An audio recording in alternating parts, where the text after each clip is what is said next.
বিচারের জন্য পারে, ঠিক আছে।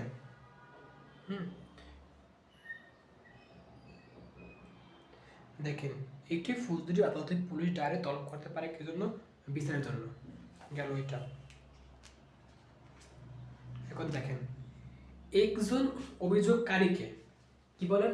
একজন অভিযোগকারীকে ম্যাজিস্ট্রেট কর্তৃক পরীক্ষা করার প্রয়োজন হয় না।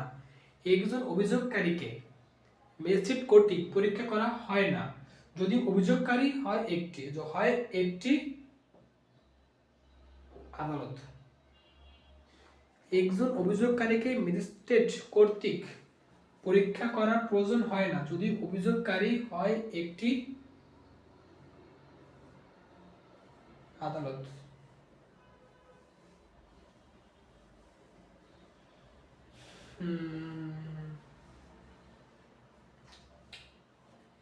বুঝিনি আদালত। আরেকটা বলা আছে দেখেন, যখন ম্যাজিস্ট্রেট ফাইনাল রিপোর্ট গ্রহণ করে তখন আসামি,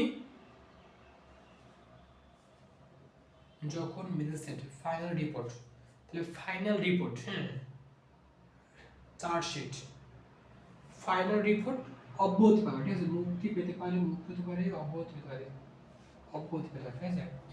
তাহলে ফাইনাল রিপোর্ট, ওগুলো চার্জশিট মানে কি? সবকিছু ঠিক আছে, হ্যাঁ, জানি এটা চার্জশিট। আর অব্যাহতি কি? অব্যাহতি দেয় তোমার, অব্যাহতি মানে খালা হয়ে যায়, ঠিক আছে, কি বলবো, রিপোর্ট। তাহলে চার্জশিট সবকিছু ঠিক আছে, রিপোর্ট কি বলো, জানি না, ঠিক আছে। এটা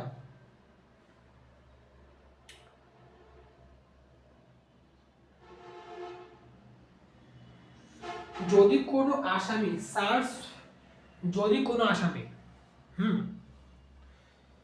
যদি কোনো আসামি চার্জ গঠনকালে স্বীকার করে, যদি কোনো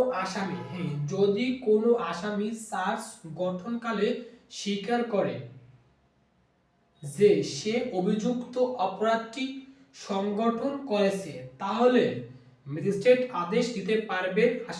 যদি কোনো আসামি চার্জ গঠনকালে স্বীকার করে যে সে অভিযুক্ত অপরাধটি সংগঠন করেছে, তাহলে ম্যাজিস্ট্রেট আদেশ দিতে পারে আসামির সাজা।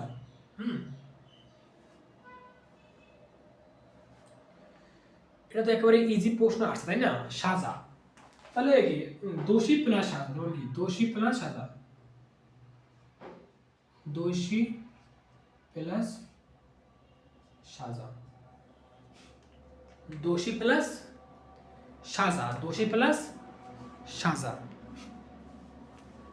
তাহলে এখানে একটু বিদায় নিলাম, তো এখানে যাইতেই কয়টা বাজছে?